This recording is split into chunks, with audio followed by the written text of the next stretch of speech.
हम भारतवासी दिन रात भले ही मेक इन इंडिया का नारा क्यों न लगाए, लेकिन भारतीय मैन्युफैक्चरिंग को बर्बाद करने वाले देशों की कोई कमी नहीं है।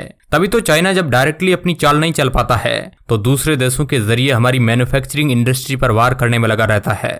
और इस बार उसने बांग्लादेश के कंधे पर बंदूक रखकर चलाने का फैसला किया है। जी हाँ, ये वही बांग्लादेश है जो चाइना का हाथ थामकर भारत की फ्री ट्रेड एग्रीमेंट का सहारा लेने के बाद भारतीय मैन्युफैक्चरर्स को उनके ही मार्केट में टक्कर देने की फिराक में लगा हुआ है। लेकिन अब इन्हें कौन बताए कि जिस भारत के साथ ये लोग राजनीति करने की कोशिश कर रहे हैं वह राजनीति के क्षेत्र में एक से बढ़कर एक धुरंधर पड़े हैं। तभी तो चाइना और बांग्लादेश के मंसूबों पर हमारे भारत ने ऐसा पानी फेरा जिसके बारे में सुनकर आपके रोंगटे खड़े हो जाएंगे। लेकिन वीडियो शुरू करने से पहले अगर आपने अभी तक हमारे चैनल को सब्सक्राइब नहीं किया है तो चैनल को सब्सक्राइब कीजिए ताकि इस तरह की इंटरेस्टिंग वीडियो आप तक आती रहे। अब ये तो आप भी बड़े अच्छे से जानते होंगे कि भारत और बांग्लादेश के बीच फ्री ट्रेड एग्रीमेंट हुआ है, जिसके तहत हमारे भारत में ट्रेड करने पर बांग्लादेश को कोई चार्ज नहीं देना पड़ेगा।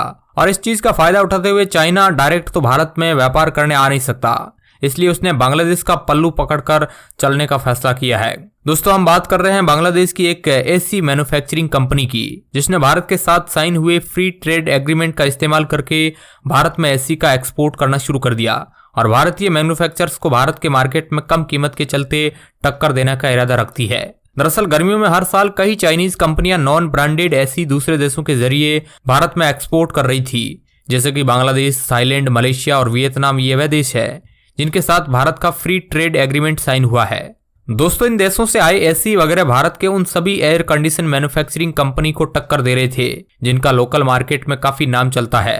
अब फ्री ट्रेड एग्रीमेंट के चलते भारत सरकार इन पर कुछ कर नहीं पा रही थी, लेकिन इस एग्रीमेंट की वजह से भारतीय मैन्युफैक्चरर्स को बहुत बड़ा नुकसान झेलना पड़ रहा था और वो नुकसान इनडायरेक्टली हमारी सरकार को ही हो रहा था, क्योंकि भारतीय लोग पैसा बचाने के चक्कर में भारत में मैन्युफैक्चर हुई एसी लेने के बजाय दूसरे देशों से आए एसी को खरीद लेते हैं। और इस बात को बांग्लादेशी कंपनी ने भी भांप लिया कि फ्री ट्रेड एग्रीमेंट के चलते भारत अपने मैन्युफैक्चरर्स को बचाने के लिए कुछ नहीं कर सकता है।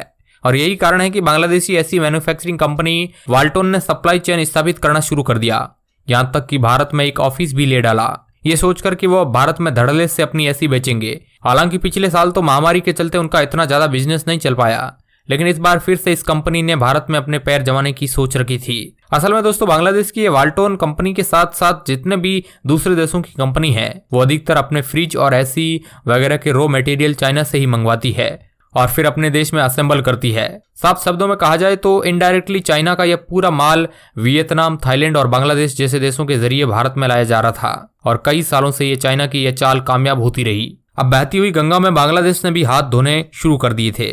सितंबर 2020 तक ये सब चलता रहा, लेकिन अक्टूबर में हमारी भारत सरकार ने एक ऐसी तरकीब निकाली कि भारत में बने बनाए एसी का इंपोर्ट लगभग पूरी तरह से बंद हो गया, जिसकी वजह से वाल्टोन सहित कई सारी कंपनियों की उम्मीद पर पानी फिर गया। असल में दोस्तों, भारत ने फ्री ट्रेड एग्रीमेंट को ध्यान में रखते हुए एसी के इंपोर्ट पर डायरेक्टली प्रतिबंध नहीं लगाया, बल्कि एक ऐसा नोटिस जारी किया कि उन सभी एसी को भारत में इंपोर्ट नहीं किया जा सकता जिसमें रेफ्रिजरेट यानी कि गैस भरी होती है। यानी कि भारत ने यह बात खोली बोल दी कि कोई भी देश भारत में अपने एसी इंपोर्ट कर सकता है, पर शर्त यह है कि उसके अंदर गैस भारत में ही भरी जाएगी। यानी कि अब बांग्लादेश की इस कंपनी को अपना प्रोडक्ट भारत में लाने के बाद उसमें गैस भरानी होगी। अब कोई भी समझदार कंपनी इतनी मेहनत करके अलग अलग पार्ट्स के रूप में एसी को इंपोर्ट करना ज्यादा बेहतर समझेगी, जिसके लिए उन्हें भारत में एक मैन्युफैक्चरिंग प्लांट लगाना पड़ेगा। और जाहिर सी बात है कि कोई भी कंपनी ऐसा करके ना ही अपना खर्च बढ़ाना चाहेगी और ना ही भारत को फायदा पहुंचाना चाहेगी। बाकी दोस्तों, आपका भारत के इस फैसले के बारे में क्या कहना है हमें कमेंट के माध्यम से जरूर बताएं और इस तरह की वीडियो देखने के लिए आप हमारे चैनल को सब्सक्राइब कर सकते हैं। धन्यवाद।